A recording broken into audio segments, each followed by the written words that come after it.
Bismillahirrahmanirrahim. Assalamualaikum warahmatullahi taala wabarakatuh.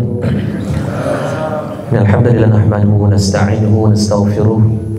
Yang saya hormati Tuan Usi Majlis, yang hormati Cik Firdaus selaku CEO di Institut Kesawanan Malaysia INSCAN, dihormati tuan-tuan, puan-puan, kru yang terlibat, yang saya tak mampu sebutkan nama di hadapan saya, yang saya yakin tuan-tuan jauh lebih baik ilmunya, dan wallahi tak merendahkan sikit pun keilmuan tuan-tuan di hadapan saya, walaupun tuan-tuan sebagai pendengar.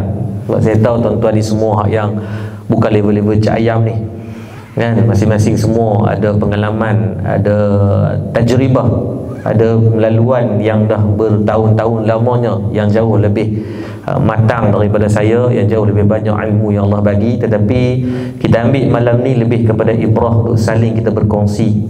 Saya juga Abdul ni juga sebagai orang yang duduk dalam industri perniagaan, walaupun tidaklah sehebat tuan-tuan, tak adalah sampai anak bapa megah holding, mengah je sekarang. Tapi saya yakin kita ada objektif yang sama, kita menyusun strategi yang sama. Objektif nak orang bukan hanya kaya, tapi nak mereka bertakwa. Kita bukan hanya nak orang berniaga, tapi nak orang yang boleh menjadi muzaki, orang yang boleh mengeluarkan zakat. Kita bukan hanya orang yang nak dia fikirkan perniagaan ni untuk rumah, tapi kita nak mereka ni berniaga untuk ummah. Dia ada beza. Kalau orang yang berniaga untuk rumah ni tuan-tuan, dia akan setiap benda dia akan fulfillkan semua untuk hidup dia. Beli kereta, beli rumah, and then bawa pergi travel, ambil gambar. Dia ni tangan dekat steering kereta, jam mahal sikit, lepas tu gambar kereta sewa tu kan. Tu kira dia ada orang yang memang itu adalah cara dia. Sahabat saya Abang Zat, ni pun anak papa megah holding kat ni. Hari aku saya pergi dekat hotel tu tadi, tengok own by Pemodalan Kedah Berhad. Saya hantar mesej kat dia, "Hei, main tumpang lalu kawasan." Ada dia CEO, geng-geng CEO yang ada 80,000 bekerja dalam filem drama Suami Ku Abang Sotong apa tu kan. Lepas tu dia abang saya, dia kata, "Ustaz, saya pun kat hotel ni." Kan, masya-Allah, baru saya tahu CEO pun main turun, main dengar untuk program-program usahawan. Jadi kalau tuan-tuan yang tak pernah CEO pun belagak, memang starlight day lah tuan. CEO Pemodalan Kedah Berhad pun main program kan, boleh duduk depan. Kita hak yang hutang kereta 7 tahun tak habis, duduk belakang. Bukan sinilah, bukan lain. Rasa macam bapak CEO dah. Kan? Tadi sebab attitude kan. Maka sebab tu kalau kita tengok orang yang dia hanya dia berniaga, hanya dia buat sesuatu benda untuk diri ataupun rumah, maka the moment dia capai semua benda, maka kat sini tuan-tuan tengok. Sebab tu kajian dibuat pada 2020, dia keluar khabar, dia berkata 80 daripada usahawan ni mereka takkan sustain lama dalam industri more than 5 years. Kalau kita tengok dari segi angka tu, kita nak nafikan memang tak boleh tu, kita nak menolak angka tersebut. Sebab memang ramai yang berniaga ni dan tengok sama ada dia kekal stagnan dengan perniagaan yang sama tanpa berubah apa-apa, ataupun loop terus hilang. Tadi saya tengok McDonald ke KFC dekat tepi tu pun tutup kan. Abang kata kalau lah industri yang hebat-hebat, yang besar-besar, yang disebut dengan mereka multi-billionaire company pun affected dengan ekonomi, apatah lagi kita yang meniaga. Sebab tu saya rasa dalam objektif kita meniaga, kenapa kita nak utilisekan, macam mana kita kalau meniaga kita nak ROI yang terbaik, sama juga kita nak daripada harta kebendaan yang Allah pinjam kepada kita ini, kita nak juga utiliskan kepada manfaat kepada orang ramai. Sebab tu saya suka pegang dengan satu perkataan, kalau nak meniaga ni tuan-tuan, meniaga betul-betul. Ramai orang yang meniaga, kalau tuan-tuan pergi jumpa nanti, saya yakin kalau tuan-tuan pergi coach dengan orang, tuan akan jumpa dia pun meniaga dia macam sambil belewa sangat. Even harga kos pun dia tak pernah kira. Yang dia tahu dia meniaga, dia happy balik untung sikit tu pun tak apa, dia tak mau lebih banyak-banyak pun. Hak ni orang panggil cara meniaga geli-geli. Kalau nak geli-geli tuan-tuan, abang kat dia lebih baik seorang geletek. Sebab confirm akan dapat geli. Sebab perniagaan ni keras kan, dunia perniagaan ni serabut kepala otak. Serabut tuan-tuan. Tuan-tuan orang yang mungkin paling awal kerja dan paling lewat balik kerja. Orang dapat gaji dia tahu dah. Kalau kata 27 hari bulan, 26 hari bulan, 24 hari bulan, 4 hari bulan, 1 hari bulan dapat gaji dah. Lambat sehari tuan-tuan, muka macam jebol nak tokok orang. Tapi kita yang sebagai founder, sebagai leader tuan-tuan, nak kena fikir ni lagi seminggu nak naik gaji tu ketak pala-pala dah. Sebab apa? Kalau tak cukup tuan-tuan, kita akan affect banyak pada benda. Dan mungkin kita yang menerima gaji yang terakhir daripada orang lain. Maka sebab tu dunia perniagaan ni bukan dunia nak geli-geli. Ada orang kata, Ustaz, kami buat bisnes ni buat tu nak seronok-seronok. Tuan-tuan, kalau nak seronok, abang dia pergi pampir. Sebab perniagaan dah nak seronok, tuan. Tak sempat sangat pun. Maka sebab tu kita nak malam ni kita nak mengambil nasihat disebut oleh Imam Al-Ghazali, apa yang kena ada kepada seorang manusia sebagai usahawan ni, tuan-tuan. Apa perlu modal yang perlu kita ada dalam kehidupan kita. Kita nak kita ni bukan hanya kaya, tapi kita nak fokuskan kepada takwa tadi. Kan? Kalau nak fikir, ada orang kata, dia kata, Ustaz, dalam hidup ni tak hidup legal lah kekayaan sangat. Dia kata mati ni kita akan tinggal juga harta. Tuan-tuan kena betulkan. Kalau kita tengok 10 daripada sahabat yang dijanjikan syurga, tuan-tuan kena hafal ni. Kalau tak hafal, masuk api Melaka. Sebab tuan-tuan orang yang nak berurusan dengan businessman nanti kan, tuan-tuan nak bagi trainer kat mereka, maka nak faham kat mereka, kita kena faham dulu. Dulu saya daripada kecil, dulu saya pegang dengan tu, dia kata kalau nak atas dunia ni kena zuhud. Zuhud ni tak payahlah puluh sangat dunia. Kemudian bila saya duk mencari dalam bisnes ni, saya pun buat bisnes daripada kecil. Mak saya meninggal umur 13, so berniaga dah. Niaga ni macam-macam jenis. Dulu saya main game, saya buat server game. Umur 14 tahun saya buat server game. So dekat CC tu saya sewa 5 buah PC yang 24 jam akan operate, saya akan bayar. Tapi saya nego dengan owner dia, Cina tu, saya kata saya bayar takkanlah, jangan bagi harga RM2.5 sejam. Bagilah harga RM1 sebab apa, 24 jam terus saya bayar. So dalam setiap tu, kebetulan tu main game Ragnarok. Ragnarok ni saya buat macam mana, kita setting bot untuk dia akan farm pada kita. Setiap hari satu bot dapat RM1 juta. So satu PC akan dapat 10 bot. So 5 PC kita akan dapat lebih kurang 50 bot. Tapi takkan semua bot dapat dengan farm yang sama. Mungkin ada 500,000 sejuta. Average kita dapat dalam 20 ke 25 juta. 1 juta ketika tu dijual dengan harga RM5. 1 juta Zen ni duit dalam game tu lah, dijual dengan harga RM5. So kalau kata 20 juta, so sehari akan dapat sekitar 100 ringgit. So tadi dengan PC tu kita bayar terus untuk 5 PC tu lamsam lah kata RM50. So setiap hari akan untung lebih kurang RM50. So zaman tu saya rasa tahun 2000, awal 2000 tu RM5 ni, RM50 ni kira ayah dah kawasan dah kaya. Sebab waktu tu kalau nak makan laksa baru 5 kupang kan, kacang 5 kupang. So RM50 tu adalah satu jumlah yang besar. Tapi cukup pula untuk tak kaya gila-gila, tak boleh naik kereta ganda dahsyat-dahsyat, baru tingkatan 1, tingkatan 2 kan. Tapi dah seronok untuk survive. Lepas tu masuk Universiti Tahanan pun orang mengaji, saya buat berniaga. Saya buka macam ni, waktu tu Jeruk Madu Pak Ali, saya ada 3 cawangan. Umur 18 buka Jeruk Madu Pak Ali, 19 umur 18-19 tu buka Jeruk Madu Pak Ali. Cuma dalam bisnes Jeruk Madu Pak Ali ni, sebab arwah Datuk Ali ni, dia pesan dah dalam bisnes Jeruk Madu Pak Ali, jangan potong pakai mesin. Sebab tu kalau tuan-tuan pergi kilang dia, sampai hari ni semua potong menggunakan manual. Siapa berlaku dalam manual ni, macam-macam masalah lah, tak boleh nak mass volume.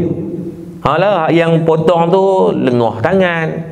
Lepas tu kucing nak beranak cuti sehari. Mau menakam tunang cuti, lepas tunang menikah cuti 3 hari, lepas menikah mengandung salin.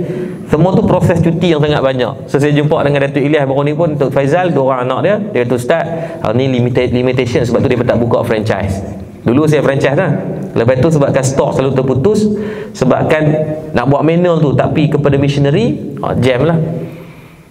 Tu berniaga baru kita tahu, ya Allah, dunia perniagaan ni untung tapi serabut dalam tu dia ada package yang luar biasa. Maka 10 daripada kalangan sahabat dijadikan syurga ni, tuan-tuan tahu tak, 7 daripada mereka adalah jutawan. Siapa dia? Abu Bakar As-Siddiq, yang diberikan nama kepada Sayyidina Huzaifah Al-Yamani, pemegang sir ataupun rahsia Nabi SAW. So daripada 10 sahabat dijadikan syurga ini, 7 sahabat. So kita kena faham dulu, sebab ada orang kata, kaya ni tuan, payahlah pulung kaya. Kalau itu statement yang kamu pegang, maka tuan-tuan, macam mana sahabat-sahabat ni yang mereka di atas dunia lagi mereka kaya, tetapi mereka membina syurga dalam kekayaan mereka? Sayyidina Abu Bakar, Sayyidina Umar, Sayyidina Uthman, Abdul Rahman Auf, Sa'ad bin Abi Waqqas, Zubair Al-Awwam, Talhah bin Ubaidillah. Saya ulang nak, Abu Bakar As-Siddiq, Sayyidina Umar, Sayyidina Uthman, Abdul Rahman Auf, Zubair Al-Awwam, Sa'ad bin Abi Waqqas, Talhah bin Ubaidillah. 7 sahabat ni adalah sahabat-sahabat Nabi. Daripada 10 dan jika syurga itu adalah sahabat Nabi yang kaya.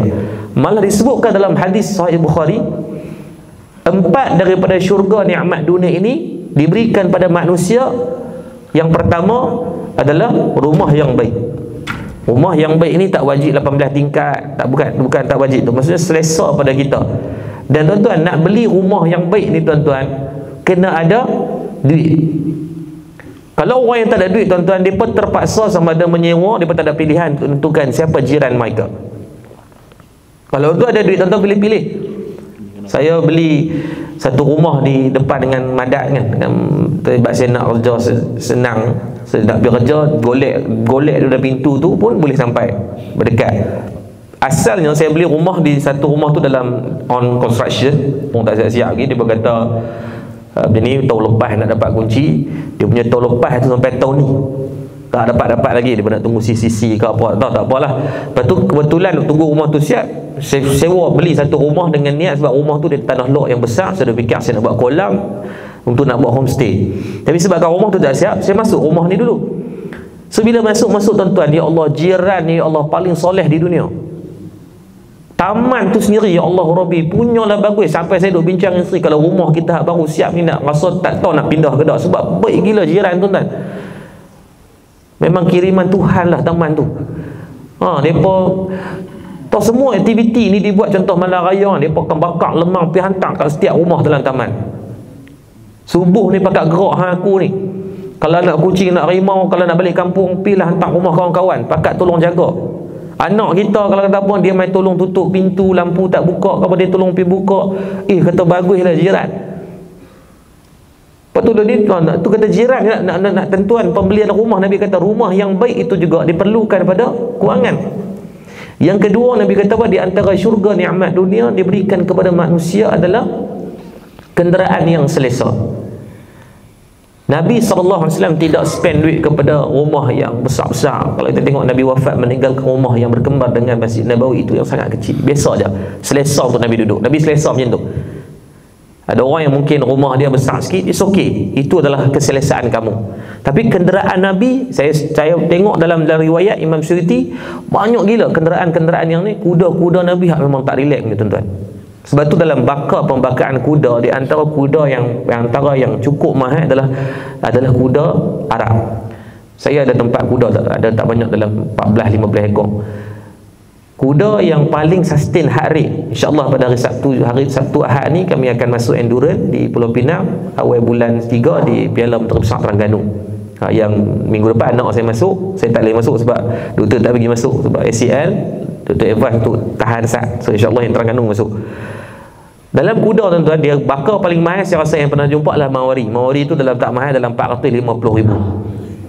Kalau kuda tu meninggal, kita meninggal sekali. Gila, setengah juta tau. Ada kata buat main. Mawari ni bakar daripada India. Bakar Arab dia sekitar dalam 100,000 lah. Yang saya punya tu mungkin rate sekarang dalam 100,000 lebih. Based on performance dia pernah masuk dalam endurance ataupun rekod-rekod lah. Macam dia ni, saya punya kuda Khoswa ni dia 80 km 2 kali dah dia ada pengalaman. So rate dia tu naik dari situ.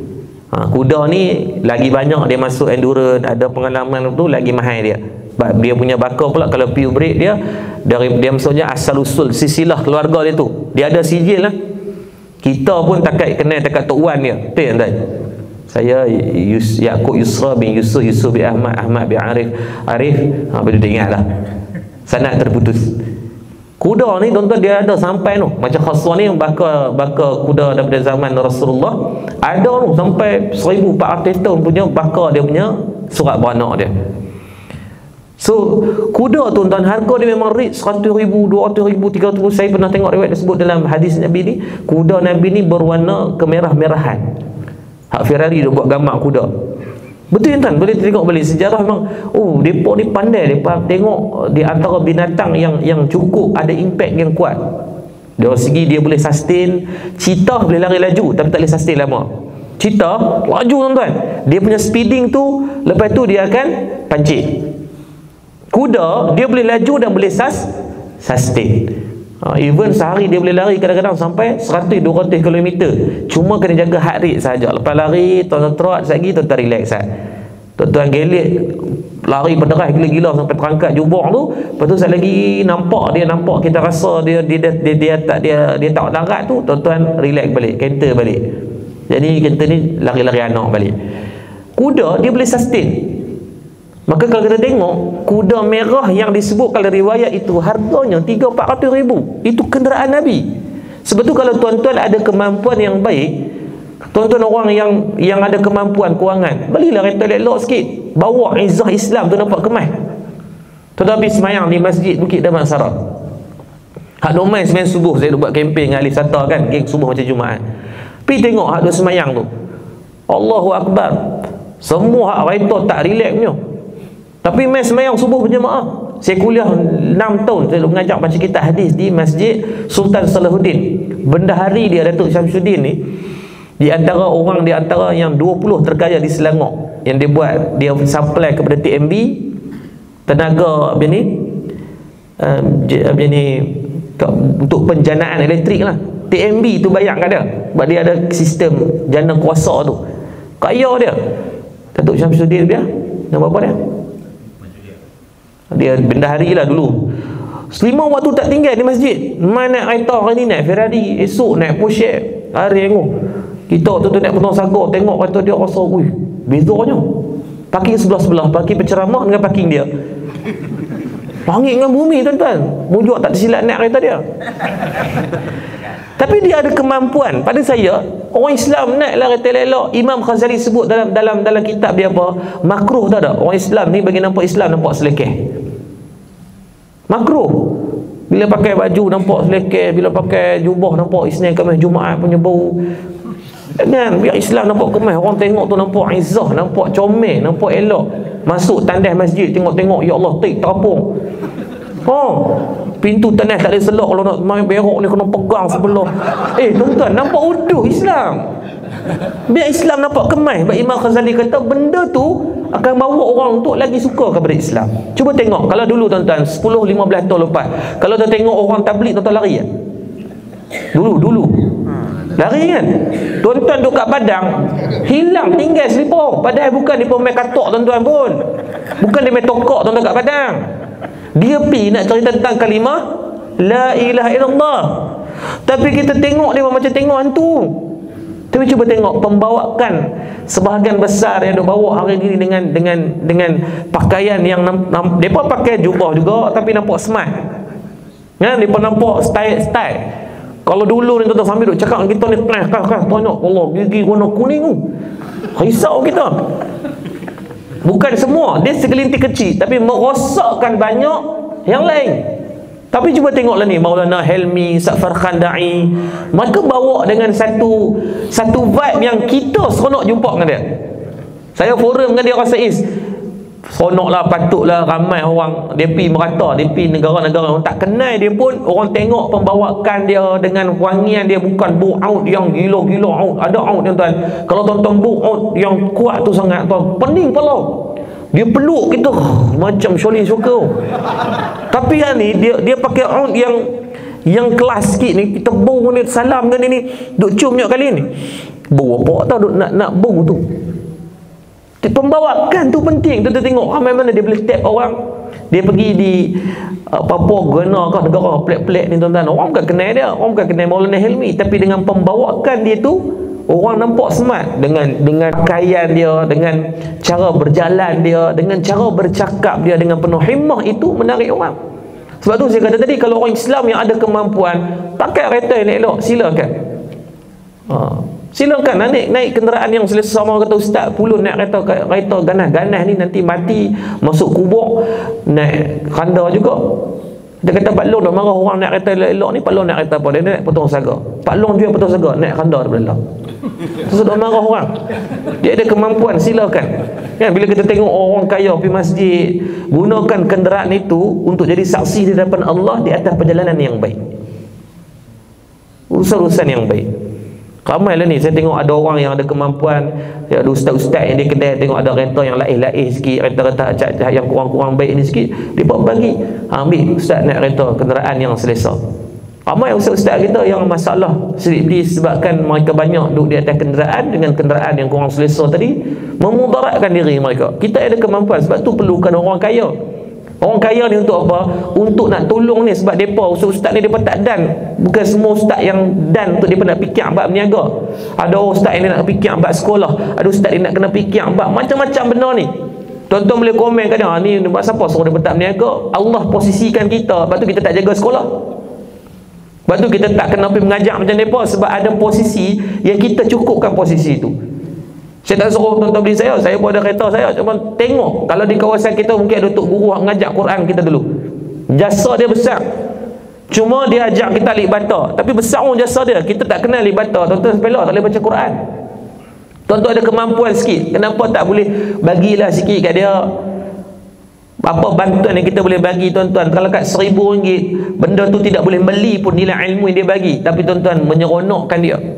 Pergi di rumah dia, abang tak ada apa nak bagi, tapi ni yang boleh tolong sikit kan. Tengok kereta dia teruk sangat, abang dia, ustaz boleh tak saya minta tukar, saya nak beli kereta, kalau saya tak mampu saya tukar 4 biji tayar ustaz, ambil tayar Michelin yang elok sikit, ustaz buatlah drift pun tak apa. Ini tengok tayar tuan-tuan, ya Allah, sampai dah tembus, sampai seksi dah. Tuan-tuan tahu orang pakai keng yang macam malam-malam nak lena dengan bini kan, baju seksi-seksi tu, tayar kereta dah sampai macam tu. Matter of time je, jadi time bomb. Tuan-tuan ada kemampuan pakai yang elok dan bagi yang elok pada orang. Dan yang ketiga disebut yang kata syurga nikmat dunia juga, di antaranya apa? Diberikan jiran yang baik. Jiran yang baik perlukan kewangan. Sebab tuan-tuan kena pilih. Sebab tu sunat tuan-tuan, nak beli rumah tengok siapa jiran kita. Pi kena berisik dulu. Assalamualaikum cik, nak tanya kok ni orang okey tak? Tengok jiran kita, dia keluar-keluar, dia kata kat sini jiran tu bangkuk ayun, hak sana panggil tu, hak nu panggil macam ni. Ketahuilah bahawa dia yang teruk. Kalau dia akan duduk pemburuk orang tu tak betul, ni tak betul, tak betul, tuan-tuan ambil jari tengah start dari dia. Confirm jiran tu tak okey. Tapi kalau pi tu dia elok cakap, tak ada orang, dia tak ada buruk siapa-siapa, insya-Allah. Yang keempat, diberikan pasangan yang soleh ataupun solehah. Maka daripada 4 kategori disebut ke syurga nikmat dunia, 3 perlukan kewangan yang baik. Maka sebab tu tuan-tuan, posisi tuan-tuan dan saya, orang yang mungkin diberikan sedikit kelebihan, ada pengalaman, bukan pandai tak mana, kita pun saya yakin kalau senaraikan kegagalan kita pun banyak. Cuma kita tak cerita hak tak elok pada orang, kita ambil lah mana okey-okey ni, kongsikan pada orang. Hak tak elok tu jadikan sebagai sempadan agar orang tak kena benda yang sama. Dalam kita ni tak nampak, kita ni nampak berjaya ni sebab Allah tutup banyak benda yang tak elok kita. Hakikat dia adalah banyak je kurang. Tapi yang nak fokus ke apa? Imam Ghazali kata ada 4 benda. Yang pertama, untuk kita nak buat bisnes, kita nak bagi manfaat pada orang, nak utilize ni, yang pertama kena ada iman. Sama dalam bisnes, kena ada iman. Iman dalam bisnes ni apa? Iman yang la ilaha illallah Muhammad Rasulullah adalah asas kepada iman akidah. Tapi iman dalam apa juga perjuangan kita ni, kena faham apa benda yang kita nak buat. Ramai mana staff kita tuan-tuan, cuba tengok dalam perniagaan kita, sekuat mana turnover staff berlaku. Saya mungkin tidak seramai tuan-tuan, staff saya ada lebih kurang 250 orang sekarang, daripada 14 anak syarikat Berhad. Di bawah tu ada lebih kurang 200. Nak banding dengan yang tuan-tuan ni, saya kira lebih ramai. Cuma daripada tengok turnover staff kita, kalau turnover staff laju, kena check balik. Mungkin dari segi visi dan misi, staff yang berada dengan kita ni tak kuat sehingga kan mereka masuk untuk jadikan hanya tempat transit sahaja. Apa makna tempat transit? Dia main nak dapat kerja baru, dia kena tunggu di tempat kita. So tuan-tuan, bila dapat staff macam ni sangat bermasalah, bila sebab turnover staff akan convert kepada kos yang tinggi. Halah tuan-tuan dah train dia 5-6 bulan, dah buat caruman apa semua, bila dia keluar, benda ni semua kena buat pembatalan lah, kena nu lah, kena ni lah, banyak. And then yang paling teruk adalah nak mencari orang untuk ganti tempat dia. Macam mana nak memastikan ni? Kena tanam DNA yang sama, kena tanam iman yang sama. Iman yang sama ni macam mana? Kena fahamkan dia. Saya tahun 2018-19 berlaku fitnah yang teruk, dia bertuduh kata selain di SPM masuk. Saya sampai pergi pejabat SPM Kedah, jumpa dengan Tok Syarum, saya tak boleh tak buka KSK, kertas siasatan kecil untuk kami. Sebab saya rasa the only nama nak clean ni adalah bukan dengan berdebat, adalah dengan buat siasatan. SPM masuk, dia kata, Ustaz, mana ada orang buat report untuk diri sendiri? Saya kata, tak apa, kami buat.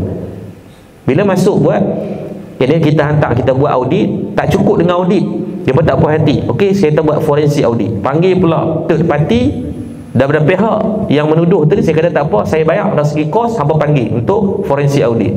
Sebab audit ni, kalau kita pakat dengan pihak audit, keluarkan laporan, so tak siapa tahu. Saya kata okey, dia pun tak puas hati, panggil forensik audit.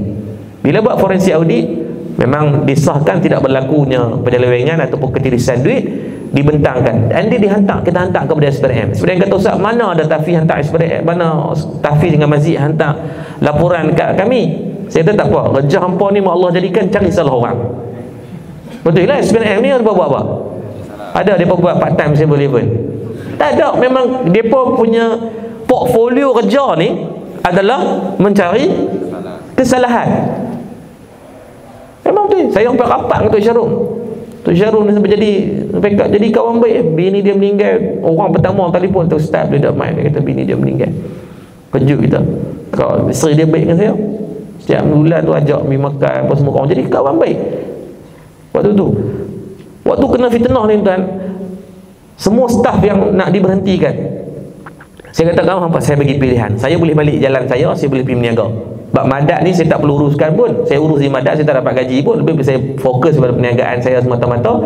Saya kata hampa pilih, cari hampa dah ada pengalaman yang hebat-hebat. Dia kata, Dok Ustaz, kami nak teruskan perjuangan yang kita mula ni, kita habiskan sama-sama. Gila, dia bila staf kata gitu, takkan kita nak ngangok. Saya bila staf kata riau kita, fikir ya Allah Rabbi. Waktu tu saya tak betul ke hampa nak ni. Dia berkata, Ustaz, ada lebih kurang 20 orang lebih ni. Dia kata, Ustaz, jom kita mula balik. Kita dah pernah mula, so tak ada masalah kita mula lagi sekali. Kalau tuan-tuan ingat dulu, kami bermula dengan Komplek Dakwah Darul Murtada, KDDM, and then 2019 kita ubah kepada Murtada Dakwah Center, Madat. So bayangkan kita waktu tu dah ada tanah, dah ada aset lebih kurang 3 juta, tinggalkan semua tu, buat baru daripada kosong ni. Saya ingat saya jual tanah di Sungai Jagung tu, satu tanah tu nak bayar gaji dia per 3 bulan. Duit tak ada waktu tu. Kemudian bila kita mula baru kita tahu, sebenarnya masalah ni ada masalah yang beyond our control. The moment kita habiskan masa kita banyak duk fikir nak selesai masalah kita tak boleh nak selesai, tuan-tuan akan rugi banyak gila benda. Setahun masa saya duk naik turun mahkamah, 3 mahkamah tinggi, 1 mahkamah seksyen. Alhamdulillah menang semua, tapi habis masa banyak. Dan progress bisnes tak ke mana-mana, malah dari segi kewangan makin mengecil. Sesama tuan pegang macam ni. Dalam ni kita akan jumpa macam-macam masalah. Perangai awak, perangai yang tu raya, partner yang kaki kencing, hak muka depan kita baik gila, belakang macam tu polong. So tuan-tuan akan jumpa banyak masalah yang menipu, yang kencing, yang apa semua ni. Kalau tuan-tuan duk tumpu pada masalah, percayalah tuan-tuan akan rugi banyak benda yang lain. Bila kita tengok masalah jadi besar, kita jadi kecil. Tapi kita turn, move on dia. Ngaru tengok pada masalah, tuan-tuan buat kerja yang tuan-tuan ada kemampuan. Yang tuan-tuan pakar apa? Tuan-tuan layan hak toksik ni sagi kat Facebook dia hentam kita. Alah, buat bisnes sembang boleh lah, jual liok. Kalau coach-coach ni kena buah tu lah. Kan, jual liok boleh lah. Kan, nak dia boleh lah, try ngak berniaga. Dia buat berniaga apa? Kan, macam-macam lah. Kan, akan main macam tuan-tuan layan. Tuan-tuan insya-Allah waktu tu tuan-tuan Mangkuk Ayun Kuasa 2 nama dia. Saya buat dah. Saya rasa rugi masa gila. Setahun ni duk buang masa tak ke mana-mana. Bisnes tak jalan, lepas tu duk layan benda ni pula. Duk turun naik mahkamah, lepas tu duk buat sedih, duk buat drama macam ni. Drama tak ke mana-mana ni. Saya jumpa dia, saya ingat lagi, saya jumpa dengan Fahdi Khazali waktu tu. Dia ajak saya dengan Ahyat Ishaq. Dia telefon, Ustaz, jom teman kami pergi Sabah. Saya kata jom. Saya tengah waktu setengah stres. Dia kata, Ustaz, kalau Ustaz duk tumpu ni, walaupun Fahdi Khazali ni bukan Ustaz, dia duk buat talk untuk motivation kan. Dengan Ayat dia memang bahagian property. Dia kata, Ustaz, saya balik tu terus, esok tu daftar Madat. Saya kata jom kita buat. Duit tak ada apa, kita mula daripada zero. Alhamdulillah untuk dalam masa 5 tahun ni, saya rasa ni tanah saja kita buat pembelian 15 juta. Pembangunan dalam tu termasuk masjid dalam masa setahun kita siapkan, Allah SWT total saya rasa 40 ke 50 juta. But to be honest, kalau nak harap kepada duit sumbangan semata-mata, tuan-tuan kita kena faham di Malaysia ni, sumbangan ni dia datang dengan ikut vibe. Vibe ni maksud apa? Sentimental ni ke mana? Sekarang ni tuan-tuan dah 3-4 bulan ni duit akan ke mana? Sumbangan ke Palestin. Kalau tuan-tuan orang marketing, tuan-tuan tahulah dari segi dia punya CTA dia, call to action dia akan pergi kepada mana sentimental value yang wujud dalam keadaan kehidupan kita. Alah, hari kita tengok orang kena tembak kat sana, even kita sendiri pun duit tu kita akan pergi ke sana, position kita pergi ke situ. So mana-mana tahfiz, sekolah semua affected sekarang. So sebab tu kalau nak harap tu saja jam. Maka sebab tu kami buat ada ibu, ada syarikat peternakan, ada semua property apa semua ni. So bolehlah cover untuk overhead cost setiap bulan. Kalau nak harap semata-mata memang jam. Maka sebab tu kena fahamkan staff, kena maklumkan kepada staff agar mereka mendapat iman dan DNA yang sama macam tuan-tuan yang berjuang. Macam mana tuan-tuan nak fahamkan orang perniagaan, kena fahamkan juga staff. Sebab mereka ni lah yang menjadi tulang belakang dalam pergerakan staff.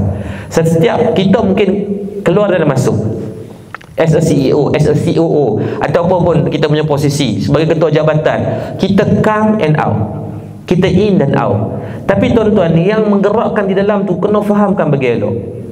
Saya Islam Kedah telefon, dia kata Ustaz boleh nak lantik sebagai board director. Saya kata atas posisi apa untuk saya lantik sebagai board director? Dia kata Ustaz untuk bantu bahagi investment. Saya letakkan syarat, kalau nasihat saya boleh diguna pakai, baru saya akan masuk. Kalau semata-mata allowance, saya tolak daripada awal. Demi Allah saya tak ambil pun allowance yang dibagikan setiap mesyuarat. Baru saya tahu. Jadi lembaga pengarah ni pergi mesyuarat ribu-ribu. Biar aku tak kerja, pergi mesyuarat Bukan kata salah, itu mungkin selayaknya mungkin dapat sebab baca dalam tu, dalam board director sekarang HIG punya CEO dia ni Allah Datuk apa, anak yang sulung tu, dia lah. Betul ada lagi 2-3 orang yang memang mereka ni berkelayakan. Cak ayam sikit saya rasa saya lah, cuma saya muda sikit. Mesyuarat ni, baru saya tahu dah elang. Terus saya kata boleh tak, kalau saya punya pendapat dalam investment ni diterima, baru saya terima. Kalau tak ambil untuk nak proxy, saya kata tak payahlah, saya banyak kerja lain. Mesyuarat saya abang itu. Contohnya saya kata dalam untuk aset-aset, ada aset-aset yang mungkin saya rasa, contohnya rumah. Di Kuala Kedah tu kita ada berpuluh-puluh biji rumah yang dah berpuluh tahun, alhamdulillah. Saya kata boleh tak datangkan saya dengan data keuntungan daripada rumah-rumah kita sewakan ni, untung ke tidak? Dia kata Ustaz, alhamdulillah setiap sewa dapat dalam 400 sebulan, 33 biji unit, 30 lebih lah unit kita dapat sekian. Baik, saya tanya, dalam tempoh 10 tahun sewaan berlaku, berapa kali renovation kita buat? Keuntungan berlaku tak? Tak Ustaz, kita duk tanggung mereka. So saya kata kenapa duk simpan aset? Ini bukan aset, itu liability. Why not kita jual satu rumah tu lah ni, market price boleh pergi ke 400-500 ribu. Jual yang tu, buat satu benda yang ada impactful yang lain. Banyak lah ni kan benda-benda. Tuan-tuan tak, apa industri-industri yang kita tengok nampak macam tak ada duit sangat tapi gila-gila. Baru ni saya pergi buat study tentang buat playground. Tuan-tuan pergi tengok yang budak-budak, tuan-tuan masuk pasar raya tengok playground, Kidzania, ni jungle gym, Little Pirate. Saya tanya dengan yang mereka, Little Pirate ni duduk dekat pavilion Bukit Jalil. Orang tak ada pavilion Bukit Jalil ni tuan, tak ada orang. Tapi saya tanya dengan dia, berapa ramai masuk hari ni? Dia kata Ustaz, dia kena bilang, dia kata Ustaz hari ni yang masuk lebih kurang yang dah takat setengah hari ni dah 400. Dia tengok rekod. Saya kata sehari berapa ramai? Dia kata insya-Allah lah biasa 700 ke 1000. Dalam pasar raya hak Cak Ayam tak berapa orang ramai tu pun boleh masuk sampai 700 ke 1000 orang. Saya buat calculation, masuk untuk weekday adalah 29.9. Untuk hari yang holiday, dia kata holiday akan cecah 1000 ke 1500 ke 2000 orang. RM60 sekali ganda. Tu pun ramai. So hari itu saja 400 orang, kalau katakanlah 700 orang kali dengan RM30, dah dapat 28,000 lebih, 28,000, 32,000 minta maaf dalam masa sehari. Itu tak kira lagi bila pi anak lapang tuan. Saya pi anak saya 6 orang, saya pi tu 5 orang. 5 latu-latu. 5 lelaki. Bila main tuan-tuan dia lampak ayam. Ayam tak boleh bawa daripada luar, dia buat dah. Masuk ayam daripada luar, api Melaka. No food outside lah dia kata kan, tak boleh bawa makanan luar. Maksudnya kita kena beli hak dia lah. Nampak, dia wajibkan kita pula kena beli ayam mineral macam ayam Zam-Zam. Harga RM2.50 orang tu. Tapi nak buat macam mana? No choice, kena beli juga. 5 orang anak semua dapat ayam, kena beli. Takkan kita kata tak boleh minum ayam kowe kat rumah, mati anak kita. Nampak dia boleh upsell kita tengok, ya Allah syoknya perniagaan macam ni. Tu saya buat kalau tapi Madat. Saya ada bangunan 3 tingkat setengah saya buat tu lah ni, nak siap dah. Saya buat playground, invest 6 juta. Tak apa saya kata. Saya kata ni the only benda nak sustain Madat. Nak sustain lah Madat. Larat saya nak harap sumbangan tuan-tuan. Larat saya nak harap daripada crowdfunding. Sampai bila? Sekarang di Madat ada apa? Hang cangkul, hang cuci, rumah kucing, tempat kuda, memanah, tahfiz, rumah orang tua-tua. Overhead setiap bulan untuk kos saja, bukan untuk pembangunan, adalah 500,000. 500,000. Itu semua ni. Hang cangkul tuan-tuan tak banyak, yang kita dah urus dalam 3,000 orang lebih dah dalam masa 2 tahun. Percuma dah. Lepas tu meninggal pula bukan nak kereta besar, tanya Abang Zat. Nak kereta Kia Carnival baru. Betul tuan-tuan, kita bawa nak Kia ni tuan, tak ada jenazah yang komplain. Bergelak, try Penex, selesa. Try lah kot nak pre-order. Betul tuan-tuan. Orang duk marah saya, dah kata apa ustaz beli van jenazah pun nak ni, nak sampai kereta Kia Carnival baru, kita buang seat, kita minta pada Kia untuk buang seat bahagian belakang tu, kita pasang untuk ni kan. Tahu tak, kereta tu baru setahun lebih, mileage dia 100,000 lebih dah.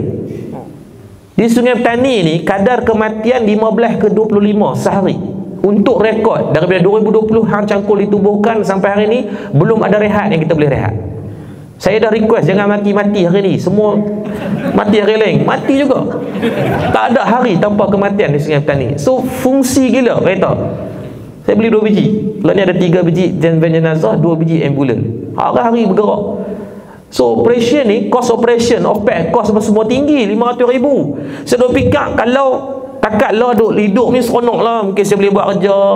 Ni dekat musim raya, kita dah hantar dah apa planning untuk musim raya punya bisnes. Satu musim korban, biasa saya akan pergi ambil lembu 500 ekor balik, jual. Saya buat partner dengan Syukur Majid kan. Boleh lah tahun lepas kita dapatlah jual dalam 700 ke 800 ekor lembu. Seekor lembu kita ambil untungan dalam 500 ke 1000. So dapatlah hit and run 500,000 dalam musim korban. Tapi sampai bila nak buat macam tu? Penat tak? Penat kan? So the only way adalah you go pada bisnes yang boleh sustainability. Sama dengan tuan-tuan, kena advise mereka go kepada escape plan. What apa 5 tahun ke depan. Itu iman kita. Sampai bila kita nak duduk dengan bisnes? Nabi bisnes berapa lama? Nabi berbisnes berapa lama? Nabi berbisnes berapa lama? Tuan-tuan ni satu statement tuan-tuan pegang ni. Saya sebut nak. Sebab saya masa saya tulis bab ni tentang business sustainability. Nabi, Allah tarbiyah dalam dunia bisnes lebih lama daripada Nabi ditarbiyah dalam dunia dakwah. Saya ulang statement saya. Allah tarbiyah Nabi lebih lama dalam dunia bisnes secara official daripada dakwah dalam dunia official. Sebab perjalanan Nabi dalam perniagaan bermula dengan mengembalakan kambing. Umur apa? Disebut dalam Sahih Bukhari, disebut dalam kitab Allahumma salli ala Muhammad, Sirah Nabawiyah, Dr. Mustafa As-Sibai.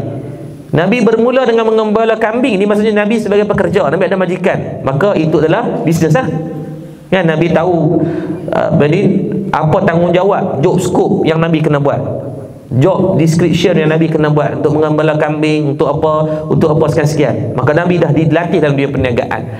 Selepas mana Tok Wan Nabi meninggal, Abu Talib meninggal, maka Nabi duduk dengan bila Abdul Muttalib, Tok Wan Nabi meninggal, Nabi duduk dengan Abu Talib, pak saudara Nabi.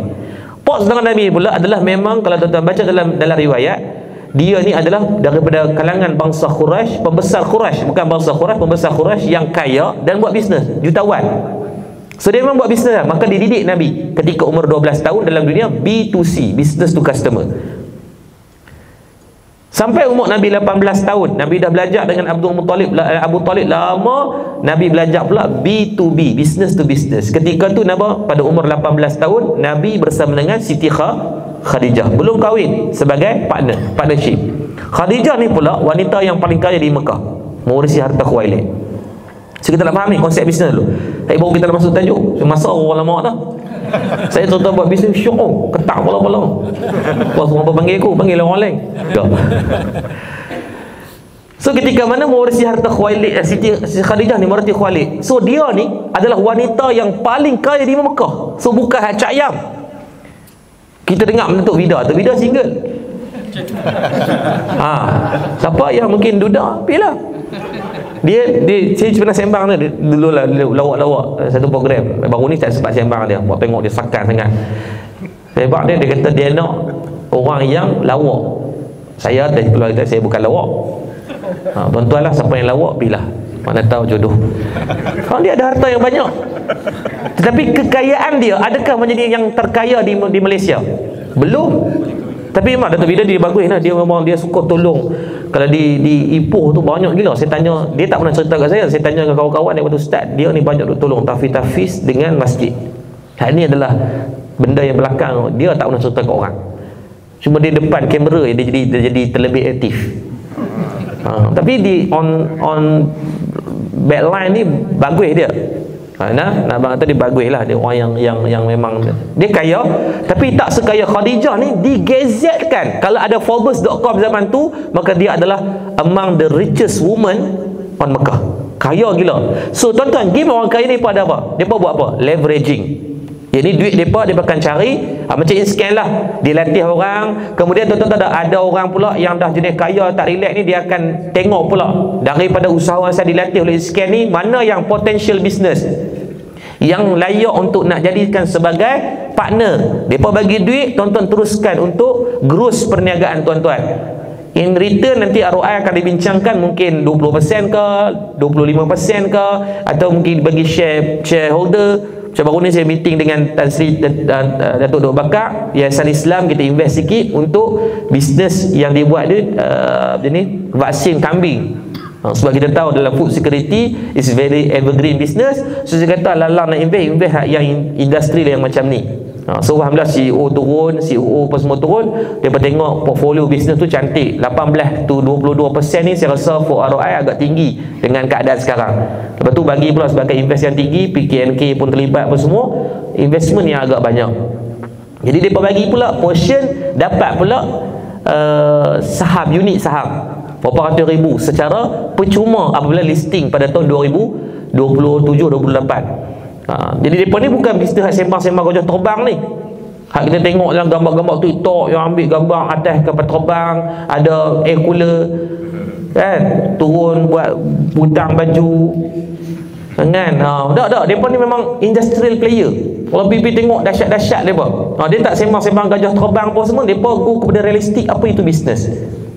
Dan Khadijah macam tu lah, dia mencari siapa yang di zaman tu yang meniaga jenis power ni. Maka disebutkan tentang Muhammad bin Abdullah pada umur 18 tahun. Maka Khadijah offer Nabi untuk jadi partner. Di riwayat sebut Nabi ni tak pernah jumpa Khadijah ketika jadi partner. Khadijah bagi, tuan-tuan pendek cerita, 1000 ekor unta dengan barang dagangan. Tuan-tuan ingat tak? Daripada umur 8 tahun sikit. Ingat mak umur tu mula berapa? Sebab lagi dia ada penghujung dia. So 18 tahun diberikan 1000 ekor unta.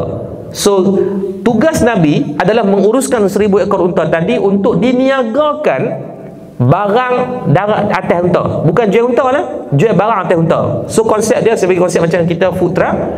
Kita bukan jual truck, kita jual barang atas tu. So ambil barang, berbalik unta untuk ambil barang yang baru, pergi di tempat yang lain. Dalam riwayat sebut ada beberapa tempat, Kufah, Basrah, Syam. Ini di antara tempat-tempat yang Nabi akan bawa barang dagangan. Tuan-tuan, inilah bisnes yang dibawa Nabi himpunkan. Contohnya kain sutera, gandum, barang-barang yang ada di Mekah, di Madinah, di sekitar tanah-tanah Jazirah Arab itu dibawa ke tempat yang tak ada di Syam. Kalau tuan-tuan ingat dulu 5-10 tahun lepas ni, Mood Republic, pernah dengar Mood Republic? Yusri dengan partner dia buat tu kan. Mereka himpunkan fashion. Samalah Grab, dia sediakan platform. Amazon, dia sediakan platform. Jeff Bezos ada produk tak? Kok dia buat keluar sambal kering? Ada kan? Dia sediakan apa? Platform.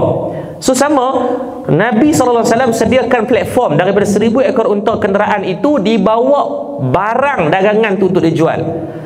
So baik, kali pertama usaha sama dengan Khadijah ini, Masya Allah tabarakallah, Nabi balik ke Mekah dengan tangan kosong, tanpa unta yang dibawa. Bukan tangan kosong ni tanpa unta, maksudnya Nabi ni punya terror meniaga bukan takat jual barang atas unta, Nabi jual sekeringan unta-unta. Tuan-tuan datang daripada Johor, datang ke Langkawi, kalau tuan-tuan bawa kereta, main Langkawi sebabkan kereta tuan-tuan tu rare, ada orang offer nak beli, over market value. Tuan-tuan nak jual ke tidak? Sedangkan kereta yang sama tuan-tuan boleh buat kan? Macam bisnes lah. Gardenia jual kepada Tan Sri Syed Mokhtar Bukhari, kemudian dia tumbuhkan apa? Apa? Ya. Sebab apa? Game tu dia tahu dah nak buat roti juga. So yang dia buat semua ni sama tak roti? Sama. Keuntungan dia dapat kat mana? Penjualan exit plan dia panggil. Dia untung dah berapa bilion tu pembelian.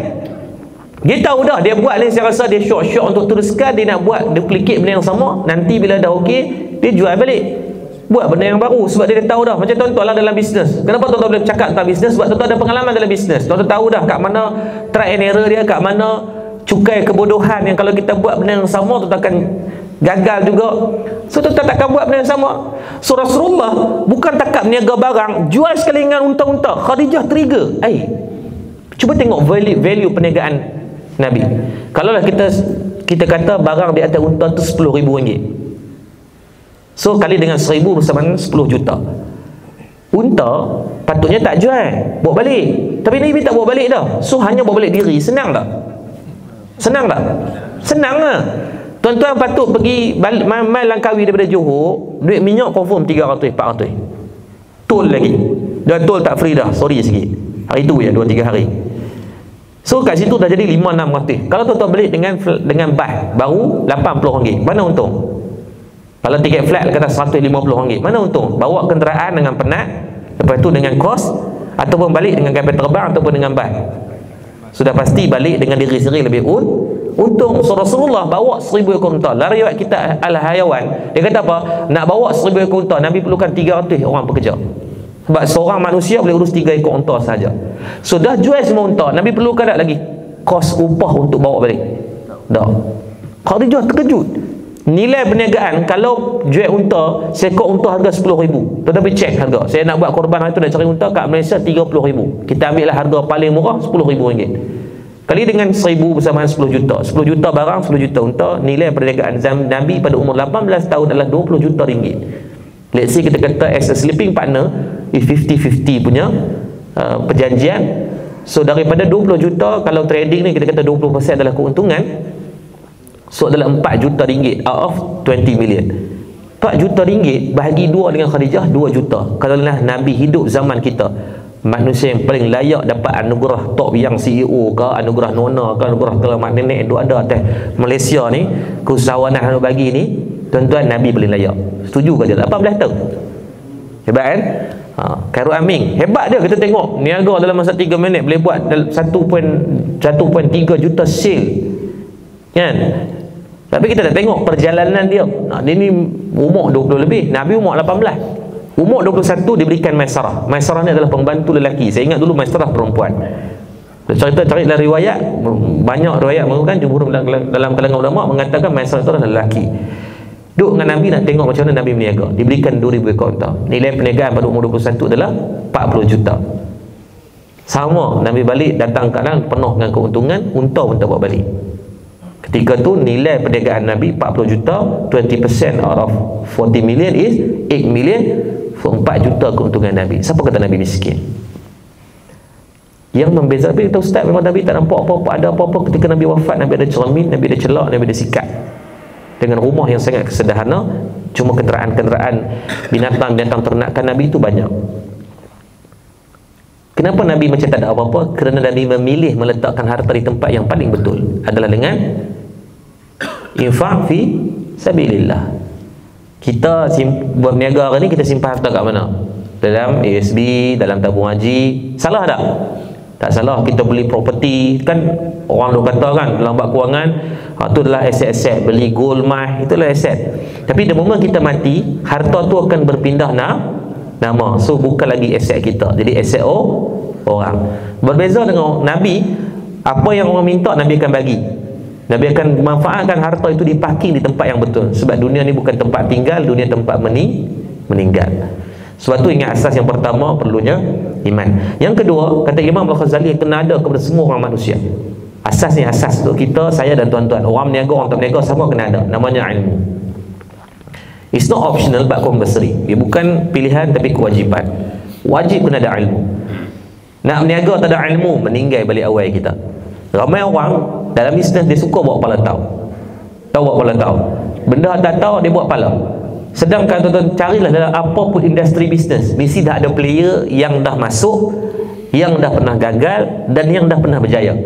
Tuan-tuan tahu tak hari ni cabaran sebagai coach ni, orang yang bagi motivator, orang dah tak suka motivasi kering. Tahu motivasi kering?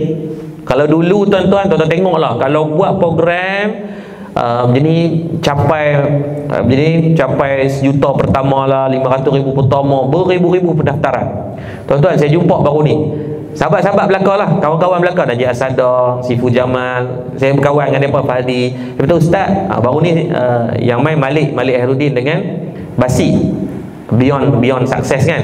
Dia kata, Ustaz, nanti kalau nak buat program yang offline, cabaran. Sebab orang dah, apa yang dia bercerita ni banyak proven. Aku ada benda yang memang sangat baik untuk nasihat yang mereka sampaikan, tapi orang dah letih dengan motivasi kering ni. Orang nak real player. Dalam industri ni pernah real player. Contoh kalau tanya-tanya, kalaulah Khairul Amin buat khusus macam tu, ramai ada orang daftar, ramai gila, meninggal tuan-tuan. Confirm tuan-tuan, kalau takat 10-20 ribu, kalau buka tuan-tuan, RM99, 300, 500 pun orang sanggup bayar. Sebab orang nak real player. Dan tuan-tuan kena jadi real player tu, walaupun dengan industri yang kecil. Walk the talk is the most yang paling mahal sekarang. Kalau sembang tuan, jam. Sama dengan pergi panggil motivator kat sekolah, panggil kawan tu pun repeat SPM 2 kali. Budak-budak lah cerdik orang, betul. Anak murid yang ada depan kita lah ni, semua hujung jari. Tuan-tuan tak danduk kat meja ceramah ni, dia dah sedah siapa kita. Repeat 2 kali. Impression sebelum pegang mic dah balik awal dah kita. Dia dah siap. Dia kat tangan, Ustaz, dulu paper July repeat kat mana? Balik awal tu. Sebab tu ingat, dunia rentas sempadan ni, kalau dulu mana boleh tahu maklumat, kalau orang tak cerita takkan boleh tahu punya. Tapi sekarang semua benda saya dah boleh check pula sitos. Kacau. Penceramah kena check sitos secret. Ustaz tak banyak kat kredit noh. Haram je tu. Hilang model nak cakap. So hari ni orang dah cerdik. So sebab tu kalau tuan-tuan duduk dalam industri coaching ni tuan-tuan, saya rasa benda yang adalah nak bina reputation. Tak perlu masuk kotak orang, duduk dalam kotak sendiri, tapi mahirkan betul-betul. Kalau you buat roti, pastikan roti tu orang makan meninggal sedap dia. You kena cari resepi tu. Kalau tuan-tuan datang Madat, apa benda yang orang kenal gila kat Madat? Kalau tanya Abang Azad, benda apa Abang Azad? Makanan apa? Bubuk lambuk kan. Bubuk lambuk tu bulan Ramadan tahun lepas saya masak 100,000 pack dalam sebulan. Dan orang jadi dakwah, orang nak main ambil bubuk kena sembahyang asar. Mayang asar muka tak reda. Kira nak ambil bubuk lah. Tapi jadi dakwah pula. Kalau tuan-tuan mai hari Sabtu, kita masak untuk hampir 10,000 orang makan percuma. Setiap minggu, ni dah setahun dah kita buat. Bubuk lambuk saja 4 ke 5,000 orang. Habis setiap minggu. Sebab saya try bubuk ni, saya cari mana paling sedap, makan guling-guling tak apalah sedap dia tu. Saya tanya dia, Mami, boleh bagi resipi? Lalu saya hantar tukang masak saya pergi belajar. Dapat masak yang hampir sama tapi tetap tak sama. Lepas saya geram sangat, saya offer dia, Mami kerja dengan saya. Sekarang dia kerja dengan saya. Sama TF tuan-tuan meninggal sedap dia. Tuan-tuan kena try. Makan tu tuan-tuan mengigau. Nak buang sedap, nak geram macam nak pergi dah kan. Inilah cara dia, cara close sale yang paling baik. Jadi orang duk main ni nak rasa yang nak rasa bubuk lambuk tu. Sebab tu saya cukup geram kalau orang duk masuk bulan Ramadan bubuk lambuk yang asal boleh ni. Lelah tak habis. Tuan-tuan ambil pun buat wayang ni, buah atas meja, lepas tu esok buang. Saya sampai buat timbangan, kalau beras kita guna 25 kilo, daging 10 kilo. Tuan-tuan cedok dah sampai penat kata jumpa dagingnya. Siapa kau? Memang kau out. Sebab banyak daging. Ni tuan-tuan bila duk makan dekat biasa-biasa ni, cedok jumpa halia, cedok jumpa yang lada hitam, cedok jumpa ranting kayu tak apa-apa. Orang jadi bebal. Masak ni biar masak. Orang tahu makan tu, orang tak dan habis tu orang duk fikir esok nak pergi ambil lagi. Walaupun bubuk tu free, tapi saya fikirkan utilization macam bisnes. Saya nak ROI orang datang makan tu sebelum balik orang dah tanya lagi, esok ada lagi dah. Walaupun free. Sama buat masjid, orang kata Ustaz apa buat masjid macam kotak 4 segi biskut habsing, kocak ni apa. Hampa tengok masjid Madat macam mana. Macam biskut 4 segi kan. kubah tak ada, apa tak ada. Dia kata apa dia masjid tak ada renda-renda ni, nak ada ni renda-renda ranting-ranting nak jenis macam ni. Saya kata kenapa nak buat macam tu? Saya nak buat masjid ni, fungsi masjid ni untuk apa? Untuk diimarah. Maka saya fikir apa benda yang orang boleh imarahkan. Dalam tu saya buat hotel 32 katil, semua orang boleh duduk 24 jam percuma. Sampai hari ni orang duk main masuk. So bayangkan masjid 24 jam buka, orang boleh masuk. Cuma lah ni ada masalah 2-3 bulan ni sebab elektrik. So malam-malam orang tak boleh nak masuk lah hotel tu, terpaksa guna genset. InsyaAllah masuk TMB selesai. Pagi-pagi kita buat polisi, duit masjid tabung yang ada kita akan bagi kepada budak-budak untuk geng subuh macam Jumaat, bagi RM5 duit poket. Budak-budak seronok main masjid. Yang bestnya budak-budak dia patah balik duit tu, dia buh dalam tabung setiap hari. Saya pun tak tahu budak-budak ni kiriman Tuhan mana ni. Setiap pagi tak kurang daripada 300 ke 400 orang budak datang subuh berjemaah. Bila mak budak-budak main, siapa yang kena main lagi? Mak ayah. Tidak, anak dia kena colek, mampu nak beranak punya susah. So bila target anak-anak, mak ayah pun ada dalam masjid. Mula-mula tuan-tuan macam nak pukul kita ayah. 1 bulan 7 saya buat kempen tu, dah seorang ayah dia tak ada live kan. Dia polis. Dia salam dengan kita ni tuan-tuan. Dia genggam tu, weh, ni macam nak masuk arm wrestling. Garang nampaklah, maksudnya dia tak okey. Tapi tak apalah, kita kata saya minta maaf lah, minta maaf lah, kita buat kempen ni untuk kita sama-sama kan. Tapi 2-3 minggu lepas tu tuan-tuan, dia salam tadi, cium, bunyi macam tu. Oh, dia dah okey.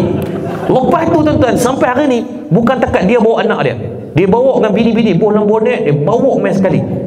Satu family tuan-tuan, dan dia di antara jemaah yang paling istiqamah dekat masjid kita. Sebab tu setiap pembaharuan ni tuan-tuan, yang kata-kata kena faham ni, ada ilmu tadi ni. Nak fahamkan orang ni bukan senang. Even nak fahamkan diri sendiri pun susah, apatah lagi nak fahamkan orang ramai. So as a coach ni, saya rasa benda yang sangat susah kita nak faham orang bukan takat ketika program. Saya yakin tuan-tuan ni ada macam-macam aktiviti. Kalau program tu orang ketak pala-pala seronok program, kita bukan nak impact ni ketika program, tapi actionable knowledge itu adalah selepas daripada program. Dia balik daripada tuan-tuan punya program nanti, apa impact yang baik untuk dia. Sesama kita kena ada benda tu. So carilah ilmu yang tuan-tuan boleh bagi kat dia, walaupun ilmu tu tak ganas tak mana, tapi betulkan sikit-sikit je, walaupun sikit-sikit tu bagi manfaat yang besar kepada dia. Sama orang kita hari ni nak buat satu benda pun, saya rasa kita go deep study benda tu. Even nak tanya dah ustaz pun, saya takut tanya dah ustaz setiap pagi, setiap hari Jumaat slot saya. Sebab yang tengok tanya dah ustaz ni macam-macam. Ada hari tu sekali telefon, muka orang biasa-biasa.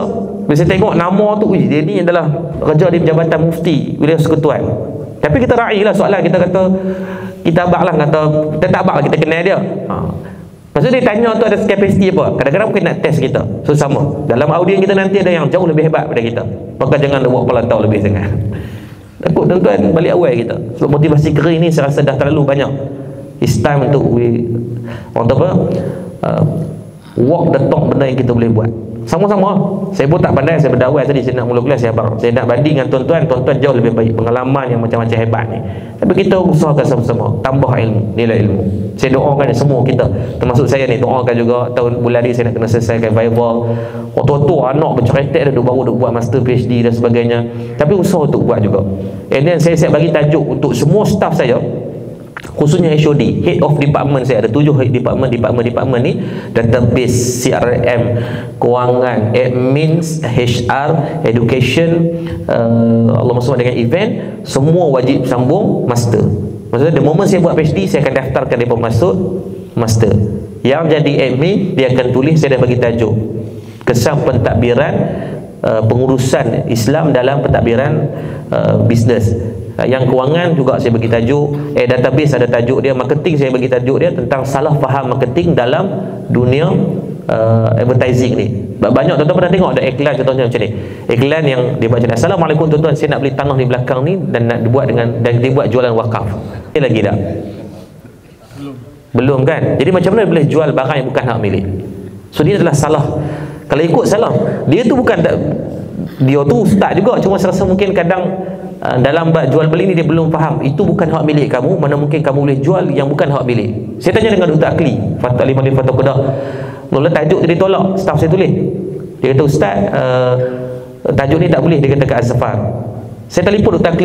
Klee boleh tak tengok balik tajuk yang dia nak propose. Dia buat master, maksudnya saya sponsor lah buat dia staff.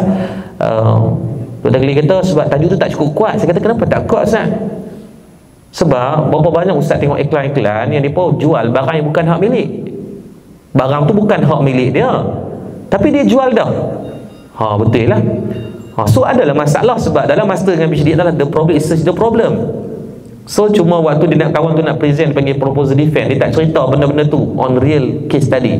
So Unisham lepaskan dan sekarang ni dia pun nak viral dah. So saya nak staff-staff saya nanti dalam 10 tahun ke depan dia pun master dan PhD dalam bidang mereka kerja. So tuan-tuan kena buat benda yang sama.